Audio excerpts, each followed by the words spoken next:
Fala galera, beleza? Como está você? Espero que esteja super bem. Apesar de estarmos nessa quarentena, nós estamos bem. Saiba que o mundo hoje está bem preocupado. Muitas pessoas estão preocupadas com o que vai ser o amanhã. Por causa de quê? Por causa desse vírus. Coronavírus, Covid-19, como você assim prefere chamar. Mas tenho para te dizer uma notícia que talvez não seja muito boa. Existe um problema muito maior do que o coronavírus. Existe um problema que já está no ser humano há muito tempo. É pior do que um vírus, ou podemos dizer que também seja um vírus, porém nós já nascemos com ele, o vírus do pecado. Nas aulas anteriores, nós já vimos um pouco sobre o pecado, as definições de pecado, a rebelião, dizer não a Deus, quebrar a lei de Deus, desobedecê-lo, não é verdade? Mas eu não estou aqui hoje para falar para você sobre o que é pecado, sobre as consequências do pecado. Eu quero dizer para você que existe o antídoto, existe uma vacina para o pecado.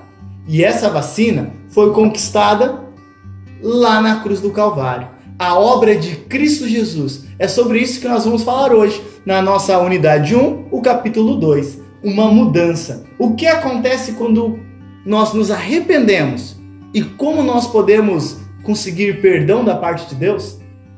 Nós já descobrimos que errar é sempre ir contra a vontade de Deus. Que cometer pecado é nós nos rebelarmos contra aquilo que é correto fazer. Mas a pergunta que eu faço, entendi, errei, o que eu devo fazer agora? Existe perdão? Tem como voltar atrás?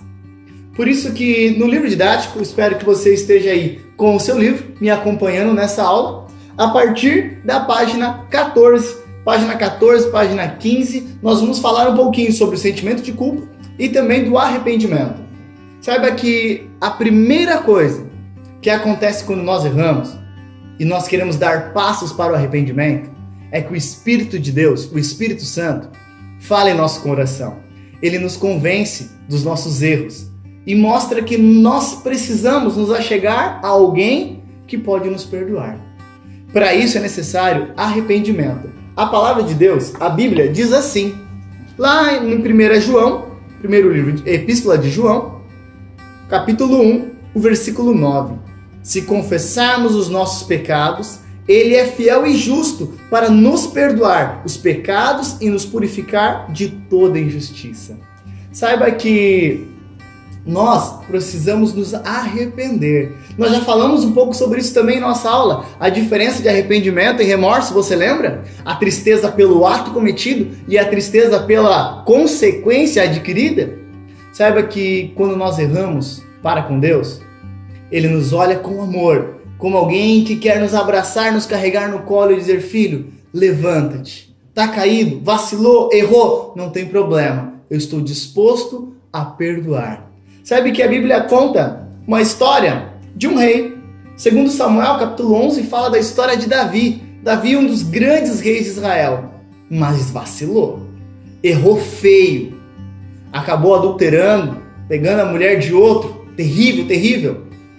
Ficou com a mulher de Urias e, para piorar, mandou matá-lo. Mas saiba que Davi foi tentando empurrar com a barriga, se é que você me entende. Foi deixando, até que Deus levantou o profeta Natã, amigo de Davi. Chegou e falou: Davi, você está errado. Usou uma história sobre ovelhas, sobre alguém que tinha muitos cordeiros, muitas ovelhas, recebeu um convidado e ofereceu a única ovelha de um pobre. Mas saiba que, de toda essa história, Natã estava ensinando a Davi. O seu erro precisava ser reparado. Davi, quando falou: este homem merece morrer, Natã olhou e falou: Davi, você é este homem. Naquele momento houve verdadeiro arrependimento de Davi, que você também pode acompanhar no livro de Salmos, no Salmo 51, uma oração bonita de arrependimento de Davi. Saiba que durante esse capítulo nós podemos compreender que Deus está disposto a nos perdoar. Assim como esse pequeno copo d'água transparente, você pode ver, água cristalina. A nossa vida também era assim, porém com o surgimento do pecado, as coisas vão acontecendo. Uma mentira aqui, um erro ali, uma cobiça lá, sabe? As coisas vão acontecendo e infelizmente nós vamos perdendo o controle da situação. E aos poucos, aquilo que era perfeito vai se misturando, ficando obscuro. O nosso pecado faz isso com a gente. Mas quando nós erramos, nós podemos compreender pela palavra de Deus que há perdão. Se nós confessarmos, se nós nos arrependermos pelos erros cometidos e confessarmos os nossos pecados. Lembra que eu te falei no início desse vídeo? Que existe uma cruz. A cruz de Cristo está disposta a mim e a você. Se eu e você entrarmos em contato com a cruz de Cristo, ou seja, pelo sacrifício dele, pedirmos perdão, ele vai perdoando os nossos erros, perdoando os nossos pecados, e aquilo que um dia foi manchado volta a ser puro, claro novamente. Sabe o que é isso? É o poder de Deus para transformar a minha e a sua vida. Querido aluno, querida aluna, acredite, há perdão para mim e para você. Deus quer fazer tudo novo. Acredite nessa promessa e receba uma vida nova em nome de Jesus.